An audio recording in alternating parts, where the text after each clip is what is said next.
What does a day like today mean for you? Well, it's a moment for us to gather as a family and a group of families and reflect on what has been a long road. We do appreciate the government support both for the commemoration today but also the many years of support they've put into the investigation and also to put pressure on Russia to at least admit responsibility. Yes, there's certainly been some firm words from Mark Dreyfus and Penny Wong, who will today say at this ceremony that you'll be at that the passing of time does not diminish the pain of the family's loss. I imagine you are feeling that support from everyone, especially on a day like today. Yeah, the community really has been very wonderful at embracing us and supporting us over the years, so we appreciate all the support we've received, and certainly this will be an important day to reflect on that. Paul, I want to bring in Michael, who's in Washington. He's followed this story so closely and he's also felt quite deeply for you and your family. Michael?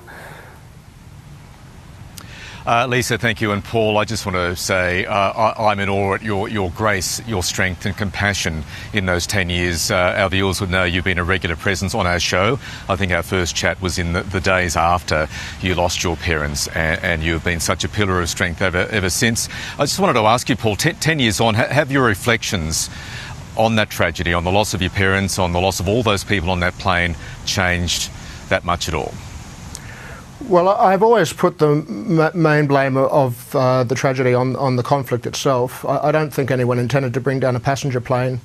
So in that sense, I'm heartbroken that the conflict continues. But I think a lot of families would really have just liked an acknowledgement that what happened was wrong and that Russia should not have been waging war, supporting the separatists in their fight against Ukraine.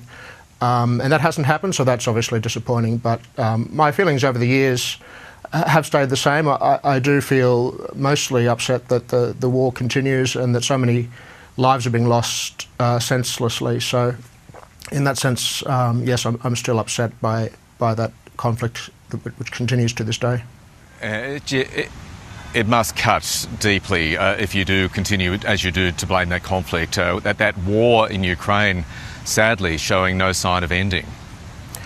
Yeah, I think it's important in these times to consider what we can do, and in that sense we've been supporting MSF for the wonderful work they've been doing in conflict zones and disaster zones around the world. So if any of your viewers today are wondering what can I do to help in this time of increasing conflict, I'd really recommend, if you can, become a regular donor to an organisation like MSF that do this wonderful work. I think that would be a wonderful legacy for my parents. Paul, they showed so much resilience, the MSF volunteers as well, all of the people, the courage of those who went in there. Just to remind our viewers that 2 Russians and a Ukrainian were found guilty of their actions in bringing down the jet. They refused to take part in the proceedings, and the Australian government has sanctions on those 3. I know that your attention has been on the broader war that goes on, but is there anything that would bring you more comfort? Is there anything that the Australian government or Australians can do beyond what they're doing now that would bring the families more comfort? Well, I think the trial of the 3 individuals was important because it shed a lot of light on the exact facts of what happened. And in the environment of disinformation, where Russia was spreading all sorts of malicious, false rumours about what might have happened, I think that was a really important process, even though it took obviously a long time and was a painstaking process.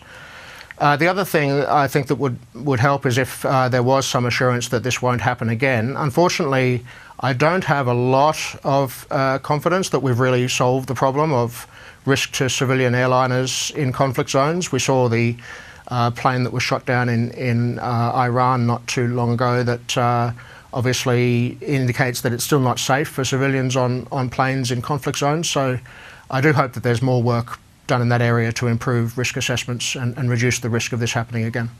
Paul, from Michael and I and our viewers as well, we'll be thinking of you and the other families today, and thank you for joining us. No problem. Thank you.